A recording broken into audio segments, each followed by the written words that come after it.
Rolling. Alright, welcome everybody to part 3 of the e-flite Carbon Z Cessna 150 video. And this one's going to be my favorite part because we're at the beautiful Percy Priest Lake, flying on the water, using the optional float set for the Cessna, and it just works amazingly well. You're going to love it on floats. I highly recommend it. It looks great, it flies great on the floats, and it just does not get any more fun than shooting touch and goes, coming in, greasing the floats right on the water. It is just a blast, and you can see here how well this thing flies, how great it looks.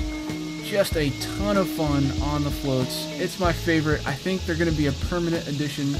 I may change out the wheels occasionally to go fly it on land, but man, the floats are just too cool. So the only thing you're going to want to think about is I've heard some reports about the floats leaking water and basically shorting out the servo that's designed for the water rudder. And I was like, it looks pretty good and sealed to me. You know, it looks well designed. This should work just fine. But after about a dozen flights on the water, I did notice that my rudder servo was non-functional or intermittent at best. And then I could hear some water in the floats when I tip it upside down or vertical.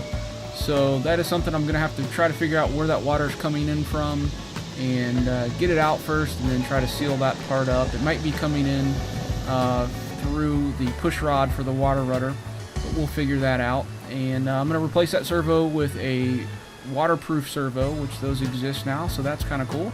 So just a little minor annoyance there, but I think it's well worth it still to get the float set. You can see this is a Mobius cam looking out the front.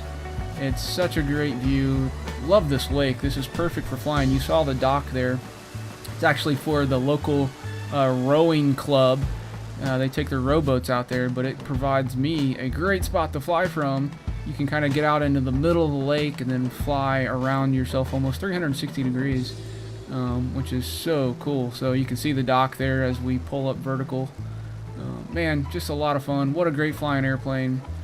One thing I did do after the wheel flying was go ahead and install a elevator to flap mix, or flap to elevator mix, to provide a little bit of down elevator when I put the flaps down to be able to control the plane from pitching up instead of having to manually fly through that with pushing down on the stick.